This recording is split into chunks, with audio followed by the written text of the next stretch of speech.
Vérité révélée. C'est une émission d'information et d'information autour de l'identité israélite. Qui vient pour but de révéler le peuple haïtien sur vraie identité. Qui est-ce qui est vrai juif yo? Qui compte 12 tribus israéliennes kounya? Qui est-ce qui occupe terre? Haïtien. Est-ce qu'on connaît nous c'est une tribu Israël yo? Tribu Lévi. Qui secret qui caché dans le drapeau nous? Qui coulait peuple ça? Qui vrai non Christ là? Qui vrai non Amérique? Et qui est-ce qui te découvre? Pour répondre à la question ça yo, branchez émission Vérité révélée, t'es révélé. Wapon vérité ça après le livre. Jean 8 verset 32.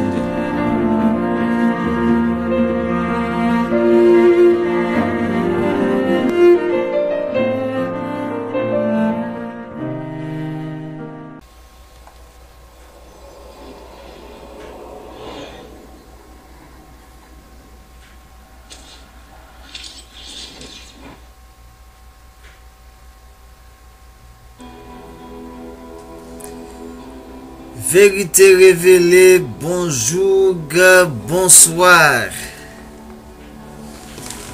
Bonsoir à tous nos frères de partout. Nos frères, nos rois, nos princesses, nos reines, nos princes. En terre de Katiopa, en terre asiatique, dans nos îles, dans nos archipels, en terre d'Amérique, Océanie, en terre de la péninsule euro-asiatique, à savoir l'Europe, en terre des Caraïbes, des Antilles en particulier, et notamment notre chère terre qui porte le nom du Créateur, à savoir la terre de Nzambé. La terre de Nzambé. Et que les midis de zombification, mais qui n'est autre que la terre de Nzambé. Haïti, chérie, tribu Lévi. La terre de Emmanuel, le Créateur est avec nous.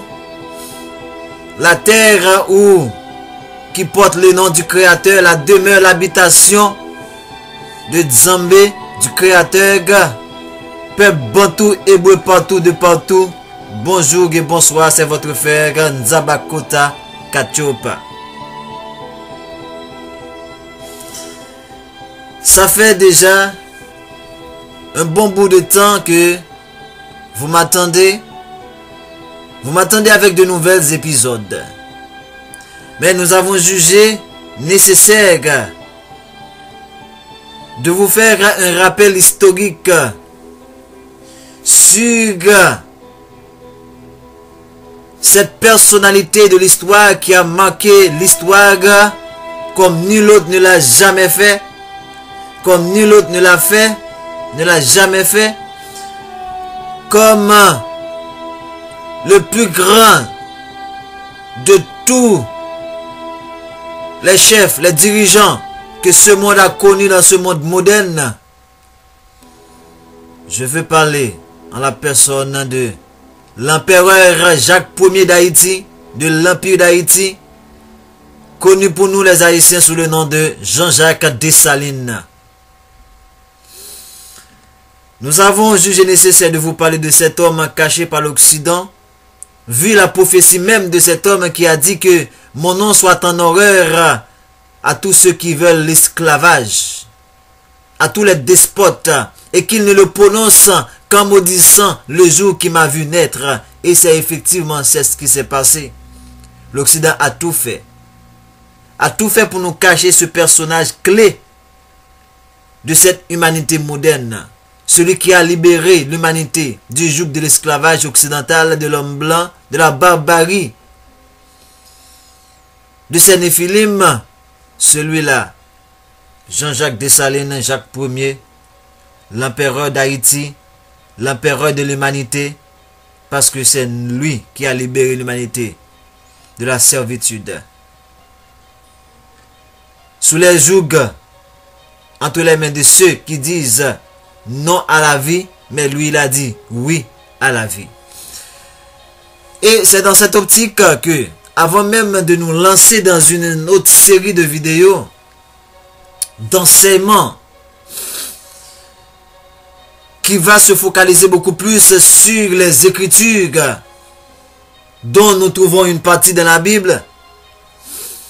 Avant d'entrer dans cette démarche, en ce jour solennel, en ce jour incommensurable, en ce jour à nul autre pareil, Nzabakota Kachupa, par le biais de vérité révélée, n'oserait jamais laisser passer un tel jour sous silence. 1er janvier selon le calendrier occidental. Qu'est-ce que ça veut dire pour nous, les Haïtiens? Et qu'est-ce que ça veut dire pour nous, en tant que vous, peuple de l'humanité? C'est cela que nous allons voir avec vous aujourd'hui, 1er janvier. Dans un premier temps, nous avons pensé titrer ce numéro 1er janvier, une date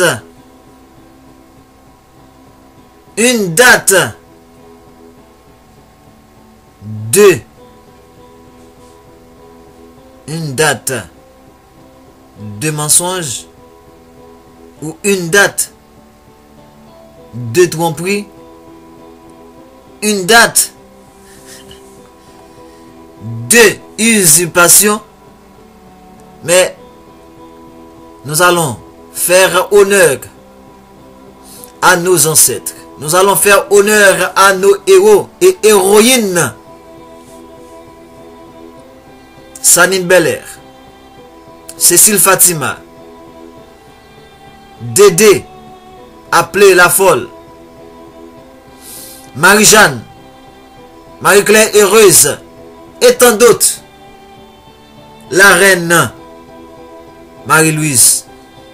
Nous allons faire honneur à ces personnes. Je ne cite même pas les hommes, parce qu'on a tendance toujours à mettre les hommes en avant et laisser nos héroïnes en arrière. Et pourtant c'est eux qui ont la clé de cet événement que le monde n'a jamais connu, la révolution haïtienne. Et c'est pour l'honneur de ces gens que nous allons titrer ce numéro 1er janvier, les trois raisons, ou si je peux vous donner plus, s'il m'arrive de vous donner plus, mais les raisons pour lesquelles l'Haïtien ne peut pas dire à son compatriote, à lui-même, joyeuse indépendance. Les raisons pour lesquelles on ne peut pas se souhaiter joyeuse indépendance haïtien. Je tiens à vous présenter quelques raisons pour lesquelles vous ne pouvez pas me souhaiter. Je ne peux pas vous souhaiter. On ne peut pas souhaiter à l'humanité joyeuse indépendance. Oui, on peut les souhaiter bonne liberté. Même si nous, les Haïtiens, nous ne sommes pas libres. Ok? Même nous ne sommes pas libres spirituellement. Nous ne sommes pas libres mentalement, intellectuellement. Mais le fait même de n'avoir plus les chaînes au cou, de n'avoir plus les chaînes aux pieds, de n'avoir plus les chaînes dans les bras, de n'être pas enfermé dans un cachot de quelques centimètres, de n'être pas enterré la tête seulement dans l'air et tout le reste sous la terre, de n'être pas mise dans des barils en métal remplis de sirop sous le feu, de n'être pas avoir sur nous les tempes des maîtres barbares colons. On peut se dire bonne liberté et non pas heureuse indépendance. Et non pas joyeuse indépendance. On peut se dire bonne liberté parce que la liberté, ça, Haïti ne veut jamais la négocier. Vous voyez pourquoi maintenant ils nous ont encore mis les pieds, les bottes. Mais ils ne peuvent pas venir à vue d'œil déclarer qu'ils nous occupent parce qu'ils savent que l'haïtien, quoique endormi, même dans les sommeils, ne veut pas entendre cela, qu'il soit privé de sa liberté. Parce que Dessalines a payé le grand prix. Je dis Dessalines parce que c'est lui le père de la nation. Mais c'est juste pour dire, nos héros, nos héroïnes, nos ancêtres ont payé pour cette liberté. Mais malheureusement, on ne peut pas se souhaiter joyeuse indépendance. Pourquoi? Nous allons voir pourquoi. Mais tout d'abord, avant d'entrer, c'est ce que je vais... C'est pas une étude que je suis en train de faire avec vous. C'est pourquoi je ne me borne pas à un document juste pour ne pas me distraire, pour laisser mon esprit dans la fluidité pour vous parler en ce moment. Parce que tout ce que je vais vous dire, c'est juste que je vais les combiner d'une façon à vous faire voir ce que le message que je vais vous transmettre, que je veux vous transmettre. Mais cependant, tout ce que je vais vous dire, je les ai déjà traités. Que ce soit la partie sur Haïti concernant le 1er janvier, allez voir mes vidéos sur Haïti. Je fais même des vidéos sur la soupe au jour au mou. Je fais quoi? Je viens de traiter les lois et les actes de l'empereur Jacques Ier, Dessalines. Allez voir tout ça. Mais avant de parler de tout ça, je vais vous parler de notre aspect du 1er janvier. Juste en quelques minutes. De même qu'il y a beaucoup d'Haïtiens qui sont en train de se dire joyeux anniversaire, joyeuse indépendance. Mais ce qui est plus évident en ce jour, c'est une question de bonne année. C'est pourquoi nous avons pensé titrer cette émission. C'est comme au 1er janvier, à chaque 1er janvier, l'Haïtien vit dans l'illusion. Il vit dans deux illusions. L'illusion qu'il est indépendant, du simple fait que les nègres maisons qui sont établis dans le pays, soi-disant pour diriger le pays, mais qui ne sont autres que des administrateurs de l'Occident, de l'homme blanc, de leurs maîtres, anciens maîtres esclavagistes, colons. Ils sont allés au Gonaïve. Actuellement là, ils sont au Gonaïve à faire toutes sortes de mascaraderies, soi-disant en l'honneur de ce jour inoubliable qui est le 18 novembre 1803. Mais allez voir, parmi eux, il y a des blancs. Des blancs de toutes sortes. C'est pas un problème d'avoir des blancs. Mais qui? C'est les Français.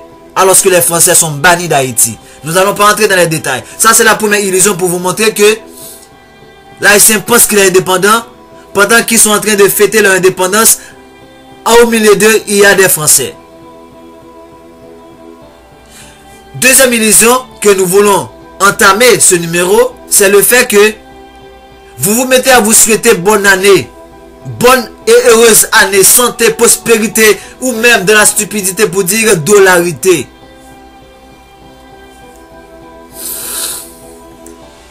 Alors que vous vous faites duper, alors que vous vous faites tromper, alors que vous vous faites manipuler, vous vous faites zombifier par le système occidental, par l'empire romain, qui n'est autre qu'un empire satanique,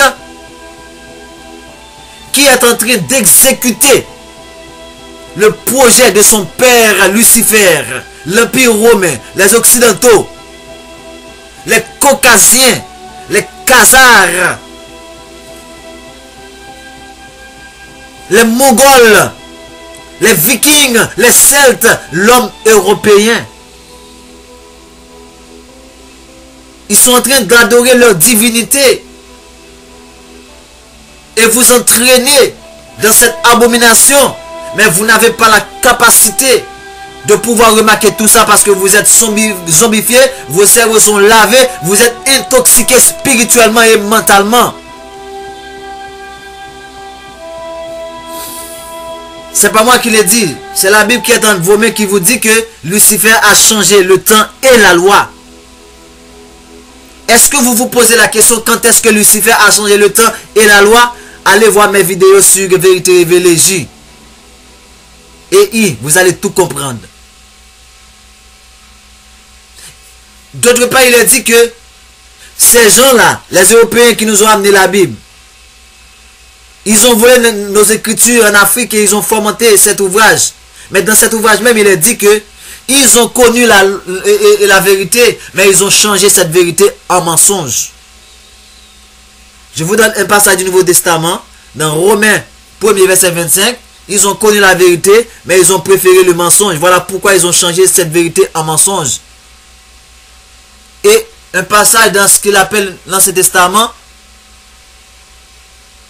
Daniel 7 verset 25, qui dit que Lucifer a changé.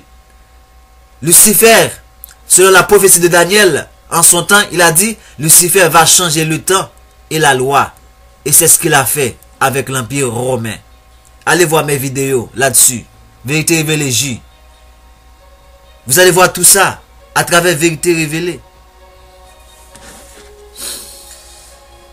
Et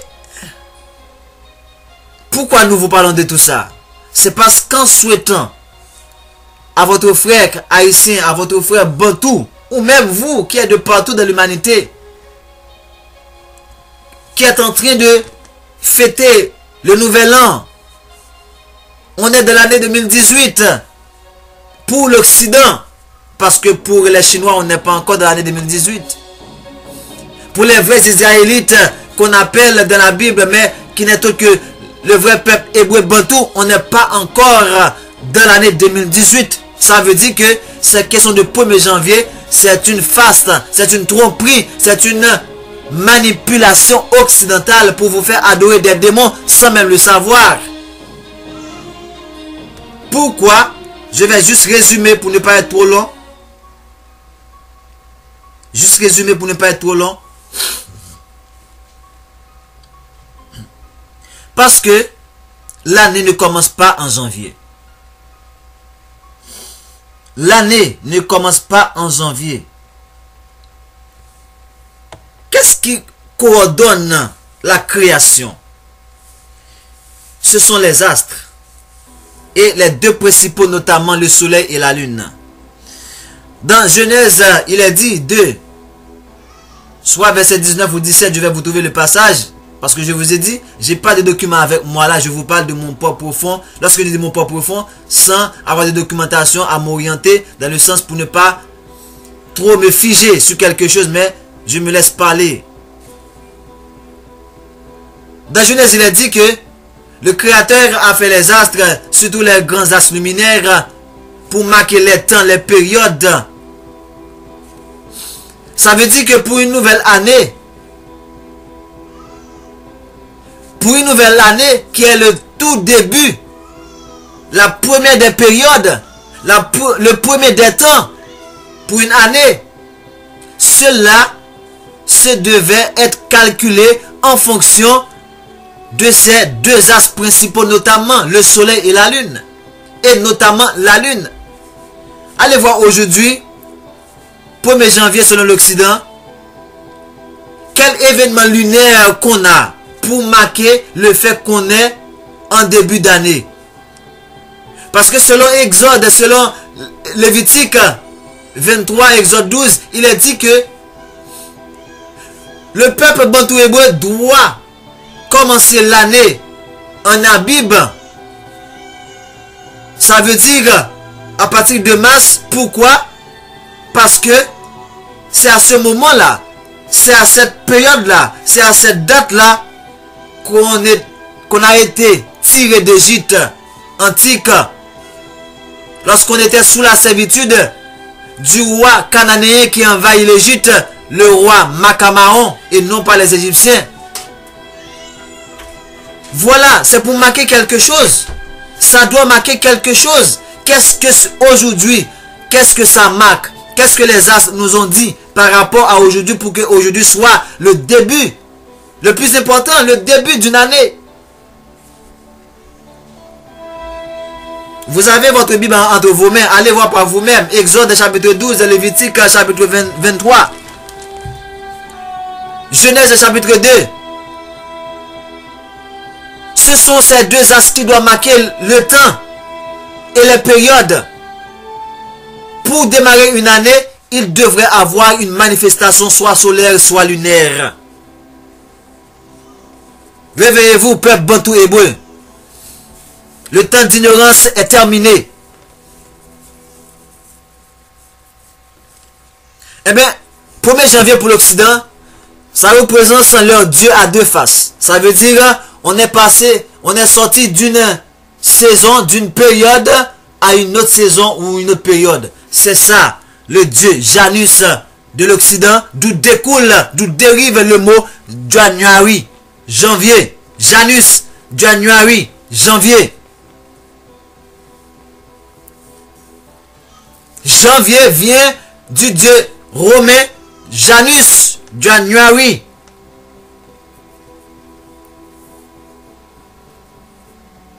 Ok? Et on va juste vous démontrer comment on ne peut pas être dans une nouvelle année. Et pour cela, nous allons juste prendre quelques aspects avec vous concernant simplement les mois pour terminer. On dit qu'on est au mois de janvier. Analysons un peu. Le premier mois, c'est janvier. Je vais vous faire l'historicité ou l'origine des mois. Janvier, ça vient de, comme je vous ai dit, de Janus, qui c'est un dieu à deux faces, dieu romain, qui signifie que on est sorti d'une période pour entrer dans une autre période. C'est pour ça qu'on a les deux faces opposées. Je vous mets l'image. Ok? Donc, ça c'est en l'honneur de ce dieu-là. On lui consacre le premier mois. Et ça porte son nom. Et vous allez voir que tous les mois, à partir des 8 premiers mois, selon l'Occident, ça porte le nom soit de leur dieu ou de leur empereur. Pourquoi ça ne porte pas le nom de notre peuple? Pourquoi les mois, pourquoi les Africains restent à dire juillet qui vient de Auguste, de Jules César? Pourquoi ça ne porte pas des noms qui sont propres au peuple asiatique? Pourquoi ça ne porte pas des noms qui sont propres au peuple de Proche-Orient ou de l'Orient? Mais on voit tous que c'est des noms qui sont venus directement de l'Empire romain, de l'Italie. Soit en fonction de leur divinité, soit en fonction de leur empereur. Et c'est en ce sens qu'on dit que janvier vient de Janus, qui est le dieu romain. Et on a février qui symbolise la période de la purification pour les Romains. Février. Troisième mois occidental, Mars. Mars, comme tout le monde le sait, qui symbolise la planète Mars, qui c'est le dieu de la guerre. Avril, qui vient de la déesse romaine April, d'où le nom en anglais, directement April. Je ne parle pas l'anglais, moi. Ne vous occupez pas de ma prononciation. Ok? On dit c'est la déesse romaine April. Pour avril. Et le cinquième mois,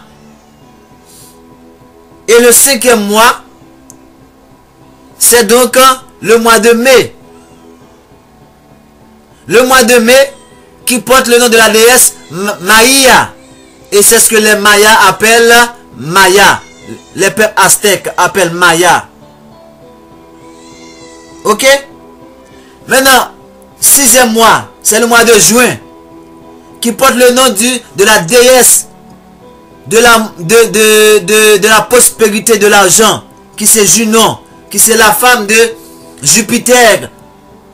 Jupiter qui est la réplique du dieu Zeus grec et qui symbolise la planète Jupiter comme la plus grande des planètes selon l'Occident. Et on a maintenant, après juin, on a juillet. Juillet qui c'est, à partir de là, on a terminé avec le nom des dieux. Et à partir de juillet, on rentre dans le nom de César Auguste, de Jules César. c'est même pas Jules César qui s'est donné le nom, c'est en l'honneur de Jules César, je crois Auguste César lui a donné cet honneur, cet hommage, faisant passer ce mois au nom de Jules César et portant 31 jours. Pour rester au même niveau de Jules César, cet Auguste César, est-ce que c'était César? Est-ce que c'était Auguste César? Est-ce que c'était pas un autre? Mais je ne me rappelle pas trop et je vais vous trouver ça. Mais restons dans l'idée. L'idée c'est que le mois porte le nom de Jules César. Et l'autre mois, Auguste, si c'est Auguste en anglais, c'est Auguste César qui donne août en français. Là on est dans 8 mois sur l'Occident. Et pour l'Occident on va entrer dans les 3 derniers mois qui est septembre. Dans les 4 derniers mois qui est septembre, octobre, novembre et décembre. À remarquer maintenant, arrivé au 9e mois occidental, c'est là qu'on va prendre l'ennemi dans ses propres pièges. Parce que c'est comme la parole a dit. C'est comme la parole a dit. La parole nous a dit que c'est en vain qu'on met à l'œuvre la plume mensongère des scribes. Ils se sont confondus. Il y a toujours une façon de retracer le voleur. Il y a toujours une façon d'attraper le menteur. Et c'est ce que nous allons voir. À partir de septembre, l'Occident dit c'est le 9e mois. On va voir si c'est le 9e mois. Le mot septembre dérive de septum, qui c'est un mot latin qui signifie 7. Mais ça nous dit clairement que on n'est pas au 9e mois, on est au 7e mois. Et pour prouver cela, ils vont continuer à dire, après septembre, octobre, qui vient de octogonal, 8. Ça veut dire on est dans le 8e mois et non pas dans le 10e mois. Et pour continuer encore, ils vont se confondre encore pour se dévoiler eux-mêmes à partir du mois de novembre qu'ils disent le 11e mois. Et on va voir que novembre, ça vient de nova, qui signifie 9 et non pas 11. Et à partir de décembre, qu'ils nous ont fait croire que c'est le 12e mois, on voit que décembre dérive de déca, qui signifie 10, ça veut dire le 10e mois.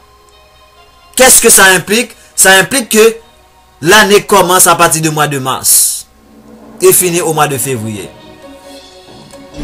Vérité révélée. Voilà la vérité historique sur la question de l'année. Vous vous faites berner, tromper par un empire de mensonges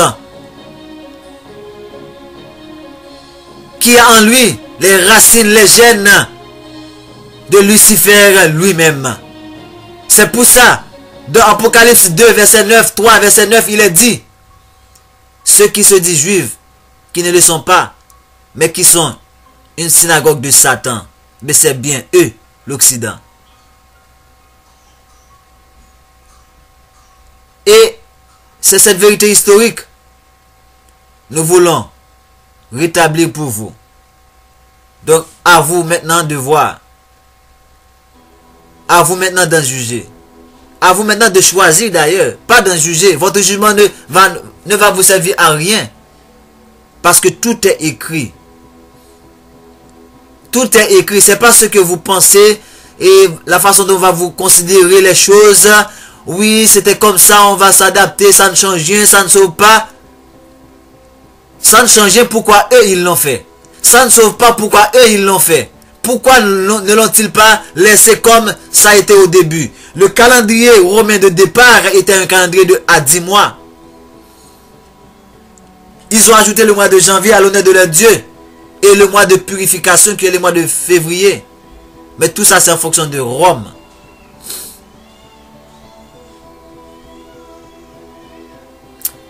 On va faire ce numéro, cet épisode en 2 numéros. Et on va titrer cette première partie.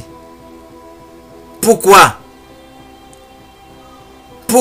il faut éviter de dire bonne année en janvier. Pourquoi il faut éviter de dire bonne année en janvier? C'est ça le titre de ce numéro pour cet premier épisode. Je vous reviens avec la suite. Pourquoi l'haïtien ne peut pas se souhaiter joyeuse indépendance. À tout à l'heure.